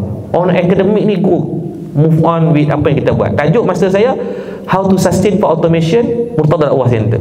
Macam mana nak sustain kan? Lepas tu saya tadi kita buat mainan kanak-kanak tadi kan. Saya target kalau siap mainan tu bulan 6 nanti, bulan 7 ni siap, sehari boleh dapat dalam 20 ke 30 ribu ringgit cash. Sebulan boleh dapat dalam 900 ribu. So dah lepas tak tadi 500 ribu? Lepas. So apa lagi extra income? Kami beli tanah untuk buat sosial minyak. Kita baru beli tanah untuk buat hotel. So saya bincang dengan Bushra Ustaz Firdaus. Okey, Bushra dalam ni dia pernah buat konsep hotel Depok adalah konsep macam kontainer. So saya tak boleh buat benda yang sama. Orang duk kata Madap bersaing dengan Bushra. Tak, saya buat bisnes pun share partner dengan dia. Kedai nasi Arab share. Buat masjid, dia urus masjid dia, saya urus masjid saya, tapi kita communicate. Sebab tu masjid kami alhamdulillah sebulan tak kurang 500 biji bahan mai kat Madap. Kami buat SOP dalam kami punya skrip, kena pergi juga Bushra. Dia pun buat benda sama. Adakah kami bersaing? Tidak. Kami bangunkan industri masjid. Sebabkan kami bangun industri masjid, tuan-tuan di Tanjung Dawai yang nak mati tu akan dah hidup gila-gila punya. Hotel di keliling Madap dengan Bushra sentiasa penuh pada hari Jumaat, Sabtu, Ahad. Bayangkan hanya institusi masjid yang kita bangunkan dengan ROI tadi. Kita nak return of investment, kita bangunkan pusat Islam kan, tapi kita nak orang datang ramai. Kan lebih baik daripada orang sedikit. So sama dalam buat bisnes, saya nak benda yang sama. Maka kita bangunkan dengan ilmu. Dan yang ketiga, kata Imam Al-Ghazali, yang kena ada 10 minit lagi tuan, boleh? Kena ada dalam pembangunan manusia ini. Yang ketiga adalah amal. Tuan-tuan, benda ni yang paling payah. Kita boleh belajar, kita boleh cakap, kita boleh terangkan, kita boleh bagi nasihat, tapi benda yang paling payah adalah kita nak walk the talk. Apa yang kita cakap, untuk kita nak berpegang kita nak berpegang teguh dengan apa yang ilmu kita kongsikan pada orang. Benda ni saya rasa saya pun tak mampu tu sepenuhnya, tapi itu usaha sama-sama lah tuan-tuan ya? Sebab tuan-tuan ingat, dalam beramal ni tak perlu benda yang besar-besar. Mulakan apa yang kita ada. Version 1 is better than version none. Satu ni lebih baik daripada kosong. Mula buat dulu. Apa yang tuan-tuan boleh buat? Apa perubahan yang tuan-tuan boleh bagi pada masyarakat? Apa benefit yang tuan-tuan boleh bagi kepada makhluk dalam alam ni? Tak perlu besar. Sebagai satu contoh, seorang hamba Allah ni dia pergi masjid awal. Bila dia sampai di masjid awal, tuan-tuan, dia tengok ada seorang pakcik dia umur 70-an masuk dalam kawasan masjid. Dipegang di tangan ni cebok. Orang Kedah panggil cebok, orang KL panggil gayung. So bila main masjid bawa gayung ni, perbuatan tu pelik ke tidak? Pelik kan? Pelik. Jadi dia bawa satu tanda tanya. Dia kata, ish, Pak Long ni nak main apa bawa gayung ni? Mana ada orang main masjid bawa gayung? Sedangkan masjid dah ada. Dia pun tengok pakcik tu pergi ke kolah masjid, dia cedok air, dia basuh kaki dia, kemudian dia tinggal gayung tu di atas kolah dan dia masuk semayang. Selesai semayang, dia pun keluar dan terus pergi kenderaan. Anak muda yang tengok tadi, dia kata apa? Pakcik ni dah lupa gayung dia bawa. Dia pergi kat pakcik tu, dia kata, pakcik tunggu sat, saya tolong ambil gayung pakcik. Bila dia nak patah balik pergi ambil gayung ni, pakcik tu pegang tangan dia, tak suruh ambil dah. Kenapa? Pakcik tu kata, mana-mana masjid dan surau yang dia singgah, dia akan wakafkan sebiji gayung. Bagi persoalan dia. Saya nak tanya tuan-tuan, harga sebiji gayung ni berapa ribu sebiji? 2,000? 2,500. Gayung cedok ayak basuh muka gayung dalam beli ayak berapa ribu sebiji? RM2 4 kupang dekat kedai ekor kan. Jaranglah dia pun buat keluar balut dengan batu Swarovski macam bawal eksklusif. Dia buat batuk dengan batu Swarovski saya tak sebut tu, harga RM50,000. Dia keluar 5 ke 10 lai dalam Malaysia. Itu pun habis tuan-tuan. Tak ada nak promote, tak sampai sejam 10 lai tu habis orang beli. Baik, ada tak kod syarikat gayung pergayungan Malaysia ni, dia buat keluar 10 limited edition? Ada tak? Tak ada. So normal price average adalah RM2 lebih. Baik, saya nak tanya tuan-tuan, ikhlas, siapa tipu masuk api Melaka? Kalau ada, angkat tangan. Bukan nak berbangga, tapi nak jadi contoh. Kata ada orang yang memikirkan benda-benda yang kecil yang orang tak fikir. Siapa yang dalam dewan kita hari ni yang seumur hidup dia pernah mewakafkan sebiji gayung pada mana masjid dah bersorak? Wakil seorang. 500 dia bagi cash. Jangan bohong. Spesifik gayung. Wakil. Tuan jangan pergi cerai sangat. Di coach ni bukan acak ayam. Gayung. Ada? Tak ada. Kalaulah saya tanya tuan-tuan yang wakaf aircon ramai, wakaf kapek ramai, bangunan insya-Allah ramai kan? Tuan-tuan perasan tak? Kita duk tengok hal besar-besar ni sampai ke yang kecil-kecil ni kita terlepas pandang. Sedangkan kadang-kadang yang kecil ni benefit dia sangat besar pada orang. Tuan-tuan tahu tak gayung yang duk ada kat Masjid Surau ni? Ada yang dah berbelas-belas tahun tu. Tuan-tuan pernah ada pakai gayung tengok tu dia hancur. Shadow ayak tu harap setitik pun tak lekat nak buka kaki. Tapi dia buang tak masjid? Tak buang tu. Tuan-tuan tahu tak 2018 tukar kerajaan, pihak masjid tukar gayung. Kok mereka buat mesyuarat khas pertukaran gayung mengikut tema. Ada tak? 2020 tukar lagi. Ada tak? 2022 pilihan 2022 pilihan raya lepas kan? Tukar tak? So mereka nak gayung yang pro Anwar, pro Zahid, pro Abini Tan Sri Muhyiddin. Ada tak? Tak ada. Maksudnya apa? Ada gayung yang dah berbelas-belas tahun duduk kat masjid. Siapa yang wakaf dulu ni harga baru RM2-3, berapa ribu liter ayak yang dia ada cedok tu dapat manfaat. Ayak tu kan makhluk Allah. Nak jadi saksi depan Allah, ya Allah tidak dulu hamba Allah yang pernah wakafkan gayung. Saya bukan kempen kata cakap beli gayung penuh masjid kuah gayung. Saya nak bukan boleh apa betul.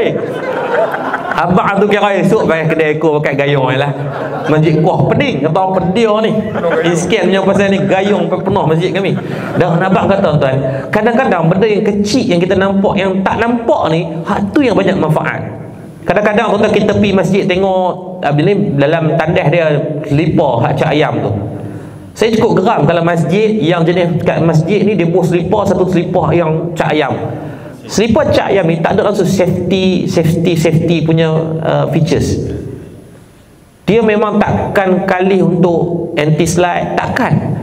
Dia memang cek batu harga dia RM2, RM3. Lepas tu dalam mangkuk ayam dia pipi kerat.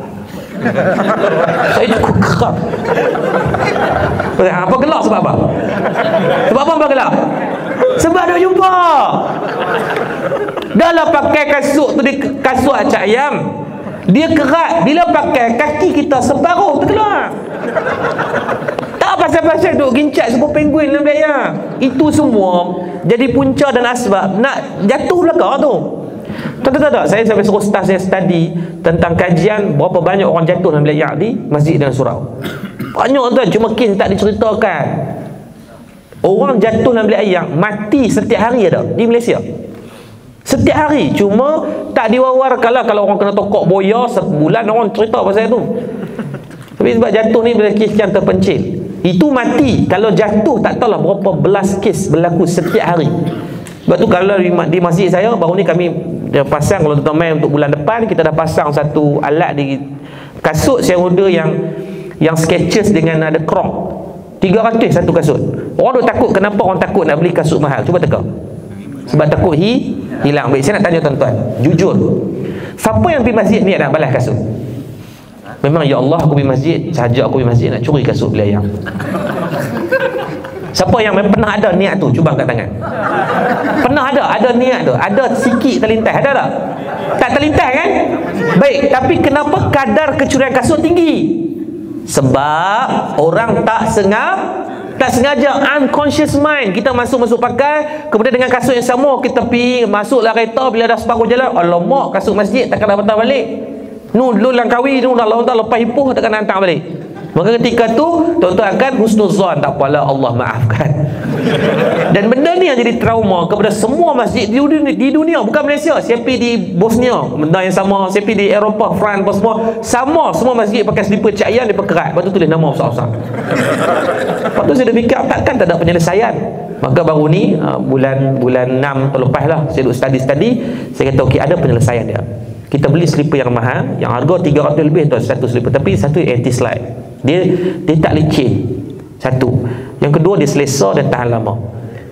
Nak elak daripada kecurian yang berlaku, saya tak boleh nak buh depan tu hadis ke apa semua. Kalau dia nak terambil, dia terambil, dia tak kira. So saya buat apa? Saya tanam, ada dia panggil label.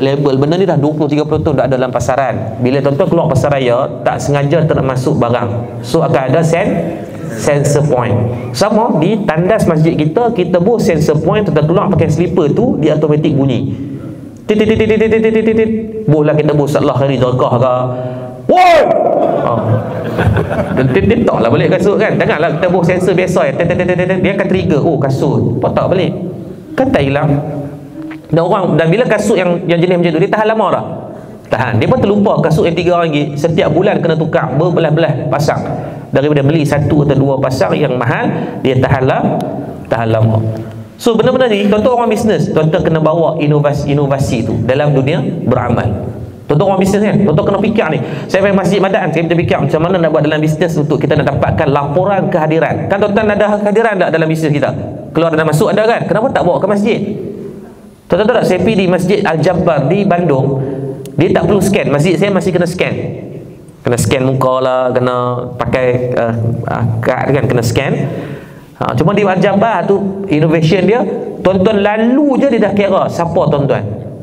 Dia dah tahu detail. Power gila. Saya tak tahu dia pakai sistem FBI ke apa. Kita secara detail dia boleh dapat dah motion sensor daripada kamera sahaja. Itu mungkin ratus ribu lah. Macam kami ni sistem ni baru 2-3 ribu kita install, tapi kita tahu kehadiran orang masjid setiap hari berapa ramai. So tuan-tuan ada kemahiran tu dalam bisnes, kenapa tak dibawa dalam dunia akhirat tuan-tuan? Cadang kau dalam masjid. Masjid ni tuan-tuan yakin bila tuan-tuan cadang, mereka akan tolak sebab mereka tak mau berkeluar duit. Kenapa tak tuan-tuan orang bisnes guna duit yang kita cari kawan-kawan kita? Weh, jom hang 500 kita beli satu dia ni benda untuk buat kat masjid. Mulakan dengan benda yang kecil-kecil dulu. Tok Imam jarang, Tok Imam tuan-tuan nak bagi duit dia tolak. Tuan-tuan nak minta duit baru dia buat kalung. Oh minta maaf, ini kalau ada tahlil. Try abang ada Tok Imam, ada 200 ribu nak bagi Tok Imam. Tahlil hak yang mati tu dia kata tu pusat. Dah mati, benda dah mati dia kan. Kenapa nak kalut? Hang hidup lagi saya jumpa lah, dia akan berubah lah sikit. Ni tuan-tuan piduk kira nak bagi proposal, harap seduit tak keluar. Wajak. Cuba bagi dengan solusi yang tuan-tuan boleh mulakan dulu. Sebab orang bisnes ni nak apa? Dia nak penghasilan, dia nak ROI. Kenapa tak gunakan ROI yang sama dalam amal kehidupan kita? Orang ramai dalam pergi Mekah, dia pun nak bagi Quran, wakaf Quran. Berapa ramai nak baca Quran tu? Tak sempat nak baca. Kalau orang yang tanya saya, Ustaz, kami nak tumpang untuk wakaf Quran, salah ke tak salah? Cuma saya akan kata, why not kita ubah. Contohnya kursi roda setiap masa digunakan. Masalah Quran ni dia pun dah terlalu lambatkan. Saya tanya dengan jabatan wakaf Quran di sana, dia kata ada berjuta Quran yang orang dah bayar, cuma nak cari tempat nak bagi. Jadi kita tak tahu mana ada orang nak dan sempat baca sangat kan. Benda tu baik, tapi manfaat tu tak jadi berpanjangan dan beranak pinak. Ada sikit ROI ni rendah lah. So tuan-tuan orang bisnes kan, fikir macam nak ROI dalam bab kebajikan. Buat benda yang walaupun bongok-bongok, walaupun bongok tuan ada kebaikan. Macam saya kata tadi, selak apa ni, selak tandas kan. Kita nampak macam selak tandas kan, tuan-tuan manfaat dia gila. Tuan-tuan pernah rasa nak berak pintu tak tutup? Siapa tahu akan tahu. Saya nak khutbah di Masjid Al-Ustaz hari tu 15 minit lagi, ada masa. Tapi sakit perut. Kalau nak atas mimbar dalam keadaan tu makruh. So masuk belayak lu. Tuan-tuan belayak pertama masuk, pintu tak ada tu haram. Kan transparent gila ha. Aku dah nak tengok Tok Bilal lagi hormat loh. Tok Bilal ni yang telanjang bulat tadi mampu aku. Masuk tandas kedua tu alhamdulillah ada pintu tapi tak boleh selak. Seksa tuan-tuan. Ni. Ni tak bohong dah, ni kisah benar. Tuan-tuan, lepas tu bila berlaku benda tu, balik tuan tu kata Allah bagi benda-benda macam ni tuan-tuan. Hikmah untuk kita buat sesuatu. Tuan-tuan ada masa untuk tuan komen, tuan boleh kutuk, update kat Facebook, masjid ni gila apa semua. Tapi pilihan kedua tuan-tuan selesaikan masalah tu. Balik daripada isu yang sebabkan tanda yang saya kena pegang tu, saya tubuhkan hang cuci. Saya ambil waktu tu, saya ingat lagi ada seorang Amin ni dia kawan adik ipar saya. Dia ni dia waktu tu dia terlibat dengan AIS, dengan dadah. Tapi dia bagui. So saya kata saya bagi peluang pekerjaan. So saya tubuhkan hang cuci. Ketika tu ada 4 orang, 2 orang budak yang terlibat dengan dadah. Kebetulan saya deal dengan AADK untuk bantu mereka ni. Cuma Amin tu last ni 2021 dia berhenti daripada kerja dengan saya. Tapi waktu tu dah okey lah, alhamdulillah. Dia berkata dia dah okey dah. Mudah-mudahan dia terus istiqamah lah. So hang cuci ni tugas dia apa? Pembersih masjid saja.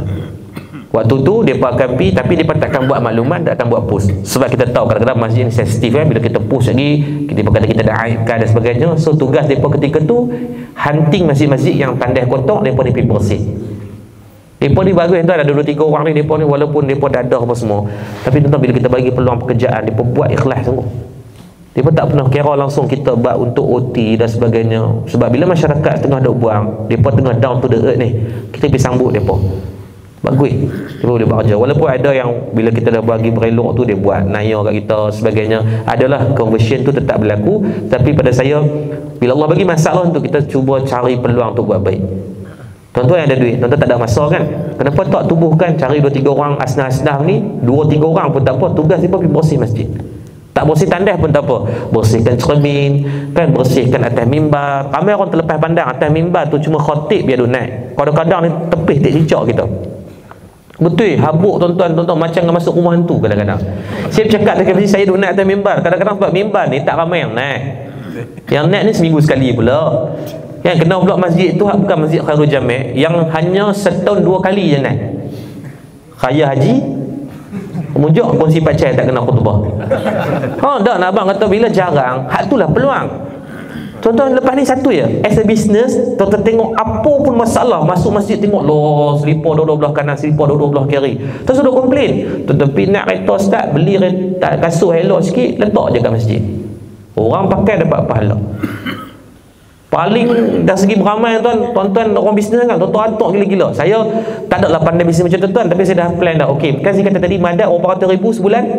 500,000 kan. So apa yang saya buat adalah kadar kebarangkalian untuk saya mati ni sangat tinggi sebab saya banyak atas jalan. Semalam saya kat Kelantan, saya beli barang kuda, pergi balik Terih.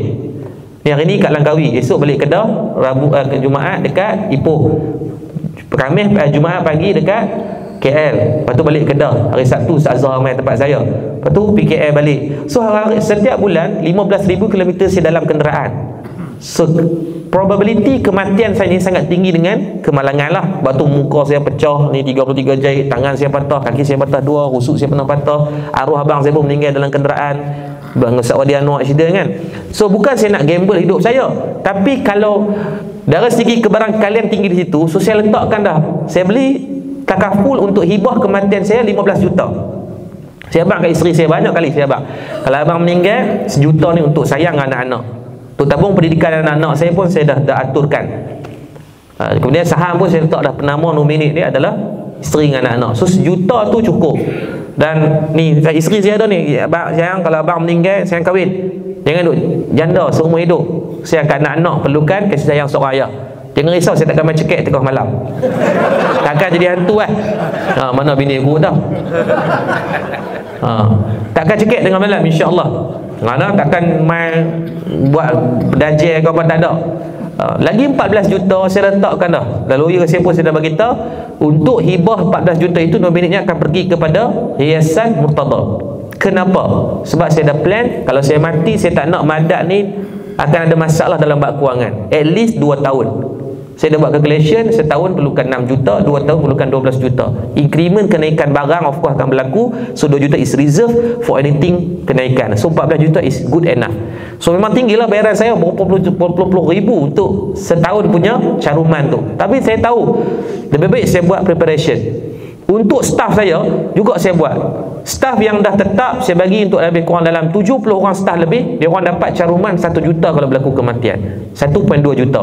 Sebab saya kenal dengan CEO Takaful Ikhlas, saya minta caruman khas daripada madat saya dapat, bayar 110 ringgit dapat 1.2 juta. Tinggi. Tuan-tuan takkan jumpa, saya study dah streamer kewangan dari segi AIA ke apa semua. Bukan saya nak kata apa buruk apa elok, tapi tu dapatlah special, dapat special care tu. So 1.2 juta kalau berlaku kemalangan, saya buat polisi khas. Ni tuan-tuan nak buat kat syarikat tuan-tuan, silakan. Polisi khas tu 80-20. Sebab kan bukan caruman mereka, caruman daripada saya masuk ke akaun mereka. So bila berlaku kematian 80-20, 80% pergi kebajikan, bukan kepada saya, masuk kepada dana kebajikan Madat, 20% pergi kepada family. So good enough lah 240,000. Kalau berlaku cacat kekal ataupun kematian, 240,000 ni kira free, tak termasuk KWSP, SOSTO ke apa semua yang polisi-polisi yang dia punya personal, dia lah. Jadi hanya syarikat bagi. 860,000 adalah masuk kepada dana kebajikan. Maka kita buat nama plan tu adalah memberi banyak setelah mati.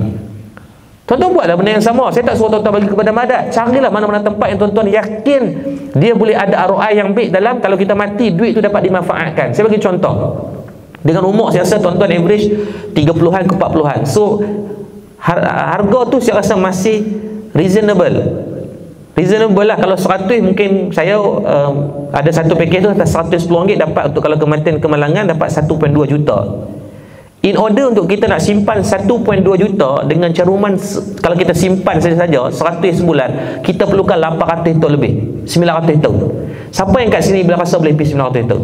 Confirm DNA Firaun. Kita takkan boleh selama itu. Tapi kalau kita boleh susun kewangan kita untuk dapat ROI yang baik, buat macam tu. Wajib lah tuan. Kalau usahawan tak ada, memang tanpa memang kuancang apa.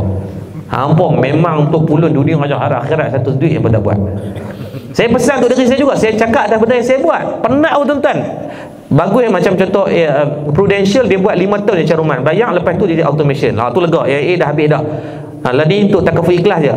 Ni dah tahun yang ketiga, saya perlu bayar lagi 4 tahun sebab dia 7 tahun.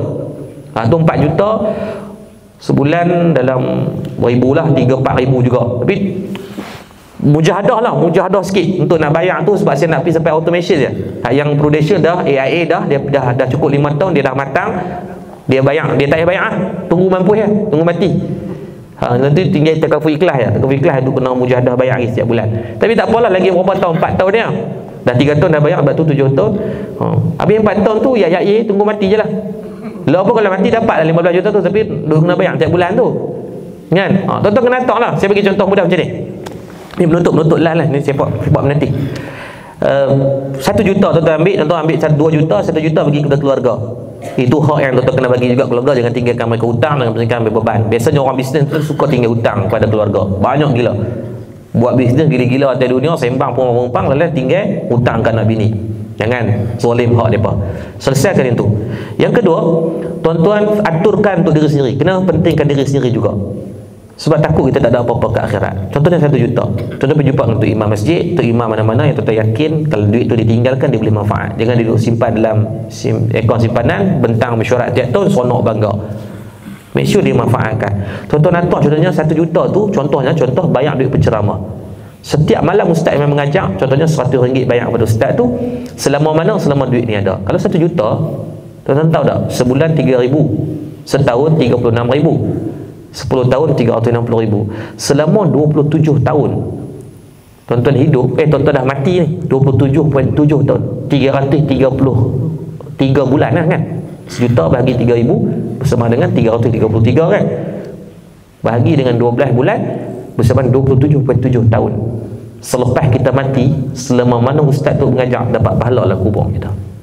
Okey lah ustaz-ustaz ni sebab mungkin pasti dah reserve duit, duduk dana bahagian tu. Tuan-tuan jumpa tu iman kalau saya mati, bil ayak masjid ni pakai duit kematian saya. Berapa tadi? 1 juta. Bil ayak ni jarang orang mandi wajib kat masjid. Jadi bil ayak ni tak tinggi lah, saya rasa 3,000 kot. 3,000, 4,000, kita kata 3,000 lah kata tadi, sama. Selama 27 tahun kita dah mati tuan-tuan. Ramai mana orang menggunakan ayak di masjid tu dapat pahala tuan-tuan. Ui, banyak Maka taklah tuan-tuan bagilah 300,000 bayar duit bil ayak, 300,000 bayar duit apa, 500,000 lagi buat dewan kan, buat dewan orang main untuk event apa-apa, kita dapat pahala. Jadi tuan-tuan, seperti mana bijaknya tuan-tuan dalam memberikan ilmu tentang bisnes pada orang dan untuk diri, bijak juga mengatur untuk ROI utilization untuk kita on whatever yang tuan-tuan mampulah. Di Kelantan hari tu saya jumpa seorang makcik umur 70 beli mesin rumput. Saya tanya buat apa mesin rumput? Nak pergi mesin rumput kat rumah orang. Buat apa? Dia tu tak ada kerja apa, saja buat kebajikan macam tu. Berapa banyak rumput yang dia potong jadi saksi depan Allah. Sebab apa? Nabi sebut hadis yang kita hafal zaman kita kecil, an-nazafatu minal iman. Kebersihan separuh pada iman. Itu pahala yang dia ambil dengan beli mesyuk rumput. Umur 70. Tak ada beli mesyuk rumput lah, balik ke rumah nak pergi angkut lah, hampa buat kerja, hampa kerti lah. Mana hak buat kek, yang buat apa di Taman Sejati, ada seorang makcik ni, setiap kali saya kuliah duha, mana-mana ustaz yang pergi kuliah duha di surau Taman Sejati tu, surau Al-Fatih, dia akan buat cokodok. Tuan-tuan, demi Allah, sepanjang saya duduk kuliah tak sempat makan cokodok tu, tapi geram tengok. Tak senonoh gila aku tak senonoh lah kan, tapi setiap minggu saya main mesti dah buat tu dulu lah, main mesti nampak. Lepas tu saya balik dari Mesir tahun 2014-15 tu balik, pergi mengajar di surau tu, tengok tak ada cokodok. Saya tanya, mana cokodok tak ada dah lah ni. Ustaz makcik tu meninggal dah. Dan itu ustaz tahu dah, setahun dah dia meninggal. Semua ustaz main mengajar tanya pasal cokodok tu. Padahal dia kata ustaz tak ada, ustaz pun dah makan. Cokodok ni susah nak buat. Maklum lempak dalam kuali pisang yang ni, insya-Allah jadi cokodok. Dia takkan jadi pisang goreng cheese, dia tak ada. Tapi tuan-tuan tengok, kebaikan yang ditinggalkan itu selama mana orang ingat dapat pahala. Nah, maka sebab tu tuan-tuan dalam hidup ni ingat, dunia ni bukan tempat tinggal, dunia tempat untuk kita meninggal, tapi tinggalkan sesuatu yang bawa kebaikan. Tak kisah whatever you post sekarang. So do something yang benefit, yang bawa kepada amal, disebutkan Imam Al-Ghazali. Dan yang terakhir adalah ikhlas. Ikhlas ni benda tak nampak, kena usaha buat. Tak ada jalan lain, mujahadah. Macam mana tuan-tuan mujahadah sekarang? Mungkin tuan-tuan datang ke kepentingan, sebab nak scan kenal lah, sebab nak renew lesen lah, sebab nak projek lah, apa semua. Tak kisah whatever it cost yang tuan-tuan mampu habis. Tuan-tuan ada interest masing-masing, tapi tuan-tuan, apa yang tuan-tuan buat ni benda yang dah betul dah. So keep moving. Niatkan ikhlas untuk kita bagi manfaat kepada orang. Mudah-mudahan itulah ikhlas yang Allah campurkan dalam hati kita. Tuan-tuan, mudah-mudahan setiap pertemuan tuan-tuan dengan orang, didik mereka, bagi ilmu, bagi knowledge, kongsi pengalaman, moga itulah juga pahala yang akan jadi akhirat untuk kita. Nak jadi macam 7 sahabat tadi ni. Kalau kita tak boleh jadi orang kaya, kita kayakan orang dengan nasihat kita. Sebab nasihat ni percuma. Allah tak pernah cah kita. Cuma kadang-kadang kita cah orang kan. Salah ke? Tak salah. Bukan kita jual liang, tuan-tuan, jual kemahiran tuan-tuan. Tuan-tuan kongsi ilmu tuan-tuan. Yang kita tak nak dia terjun benda yang sama. Saya jumpa hari tu 20 usahawan dan Mara yang dapat grant 600,000. Kebetulan pengarah Mara Cik Azmi tu kawan. Dia baiklah, dia baik. Saya kata Abang Meh janganlah bagi ke orang yang mereka ni baru bisnes 2-3 tahun dah bagi 600,000. Saya tanya boleh tak saya nak minta interview di pasal. Saya panggil 2-3 orang, tanya 600,000 berdapat nak buat apa? Dia kata, ustaz kami nak buat 300,000 dapat. Saya rasa macam nak jack tengah belakang. Gila, setengah daripada kos tu hanya untuk nak buat benda yang tak bawa pun ROI. Mana orang makan pergi tengok dapur? Yang pulun sangat lebih baik kita tengok Keraming, dia membina brand dia dulu. Dia membina reputation dia. Orang nak nampak macam dia zero cost marketing tak. Dia setiap hari dia fikir macam mana nak bagi benefit pada orang. 100 benefit dia share pada orang. Menu dia, tuan-tuan kena duit tengok menu dia? Tak. Dia hanya ambil nilai 1 je daripada 100 yang dia share. Tapi cuba tengok. Sebab tu ingat, it's not what you give you get back. What you give you get more. Sekarang bina benda bagi manfaat pada orang. Disiplinkan sebagai penutup tuan. Disiplinkan dalam diri ni, start dari malam ni.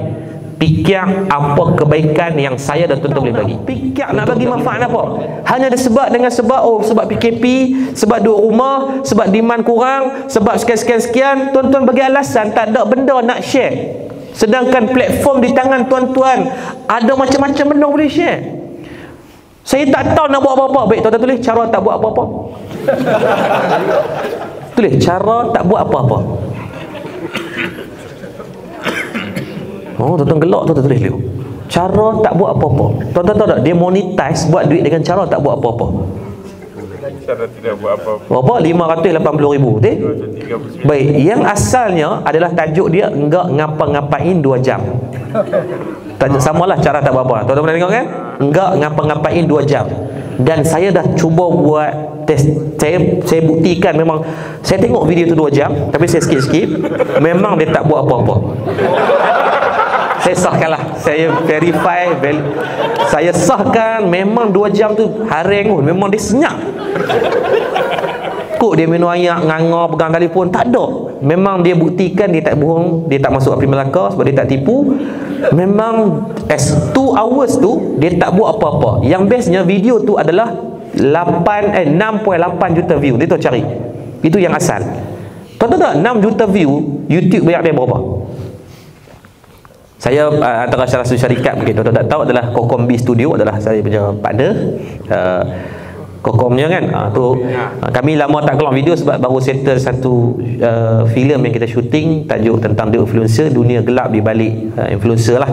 InsyaAllah Finas punya ni tak relax, dia punya filter tu hak peluk cium haram lepas belambak. Hak kita yang cerita tentang kisah benar ni dia sangat sensitif. Dia suruh tukar setahun lah kami dah tukar-tukar je. Sebab dia kata ini sentuh bab politik lah, segi ada yang terasa lah, ini terasa lah. Aduh. Jadi untuk YouTube, contoh kalau kita 6 juta view, dari segi monetize ni dibayar kita lah. Mungkin boleh dapat siasa dengan 7-6 juta view ni dalam lebih daripada RM50,000. Lebih kurang lah sebab YouTube ni zaman kegemilangan dulu sangat banyak dia bayar untuk monetization ni. So bayangkan dengan hanya cara tak buat apa-apa, dan memang dia tak buat apa-apa, dia dapat RM50,000 income daripada tak buat apa-apa. Betapa tak gunanya kita. Tak guna lah kan, sebab kita ada macam benda kita boleh buat. You ada knowledge kewangan, you ada knowledge pengalaman, you ada knowledge sekian-sekian buat kek, ada yang dalam dunia F&B, ada yang dalam dunia otomotif, ada yang dalam dunia servis, macam-macam ni. Tiba-tiba you boleh bagi kata saya tak tahu nak buat apa-apa, maka belajarlah daripada video tak buat apa-apa bahawa kamu boleh buat macam-macam benda. Dan tuan-tuan tengoklah, tuan-tuan banyak gila video cara bernafas, cara bernafas pun juta view. Cara lipat baju ada 3 juta view. So semua benda ni adalah knowledge yang kita boleh share dengan orang, dan dia tidak perlukan modal. So apa yang kita perlu buat sekarang adalah kita start giving value pada orang. Saya tak pernah fikir dulu nak bangunkan Madat dalam tempoh 6 tahun yang macam ni. Tapi apa yang saya modal saya adalah saya buat je. Rumah kucing, orang kata kenapa Ustaz buat kucing? Beratus-ratus ekor, beribu-ribu ekor kucing kita ambil selamatkan. Saya ada doktor jaga khas kucingnya. Padahal kucing itu kena bayar tak? Saya minta bayaran, saya bagi invest daripada dulu, haram sen dia tak bayar. Dan memang kita sediakan free. Sama hang cangkul free. Sono bagi value pada orang. Tuan-tuan, saya tidak ada kereta sport. Saya jadi tahu umur 20 lebih, tapi sekarang tak ada kereta sport, tak ada kereta yang kanan-kanan, so tak ada gambar saya nak ambil dengan kereta sebab saya tak ada kereta. Apa yang saya ada duit adalah saya beli van jenazah. Kenapa van jenazah? Sebab daripada saya naik seorang, saya boleh kongsi dengan ramai orang. Tapi van jenazah tu bergerak tak? Hari-hari bergerak. Kalau saya boleh kereta sport, sekarang saya kat Langkawi, saya boleh bawa kereta saya? Tak boleh bawa. So kereta tu akan buat apa? Parking saja. So rugi tak segi ROI? Saya tak marah tuan-tuan, ada kereta baik ni. Ada kereta selesa, saya doakan tuan-tuan semua Allah bagi kemudahan tersebut. Tapi you go kepada what the best ROI you can go. So now start thinking yang best for ourselves, and then you advise for others. Nah, mudah-mudahan 4 benda ni ingat. Iman, kena ada iman yang sama, kena bagi ke orang, kita berusaha yang sama. Yang kedua adalah ilmu, yang ketiga amal, dan yang ketiga adalah ikhlas. Ikhlas ni tentu ya, benda modal kita adalah terus buat whatever it costs, by hook or by crook. Dan mudah-mudahan 4 benda ni ada pada saya, pada tuan-tuan. Kita maksimumkan profit bukan hanya untuk nak dunia ni, tapi dari segi amal dan kebaikan yang kita buat. Nah, jadi tuan-tuan, letaklah bijak sana, bijak sini, bijak di mana-mana untuk dari segi apa benda pun yang kita buat, insya-Allah. So terima kasih banyak. Saya mohon maaf kekasaran bahasa, ketinggi suara.